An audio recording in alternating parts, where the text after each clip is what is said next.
सरकारचा मोठा निर्णय. आता नगरमधील 900 ग्रामसेवकांना दररोज हे काम करावे लागणार. राज्य सरकारने ग्रामसेवकांबाबत मोठा निर्णय घेतलाय. आता ग्रामसेवक कार्यालयात आहेत की नाही हे आता थेट डिजिटल पद्धतीने तपासलं जाणार आहे. मंडळी, राज्यातील ग्रामसेवक आणि ग्रामविकास अधिकाऱ्यांच्या उपस्थितीवर लक्ष ठेवण्यासाठी GPS आणि बायोमेट्रिक हजेरी प्रणाली लागू करण्यात आली आहे.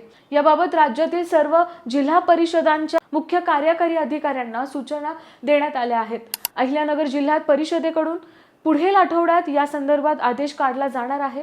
GPS मुळे संबंधित अधिकारी आपल्या कार्यक्षेत्रात आहेत की नाही याची माहिती मिळणार आहे. या बायोमेट्रिकमुळे त्यांच्या प्रत्यक्षात उपस्थितीची डिजिटल नोंद राहणार आहे. ग्रामसेवक कार्यालयात उपलब्ध नसल्याने नागरिकांना दाखले, प्रमाणपत्रे आणि शासकीय योजनांच्या कामांसाठी वारंवार ग्रामपंचायत कार्यालयाच्या फेऱ्या माराव्या लागतात, अशा तक्रारी होत्या.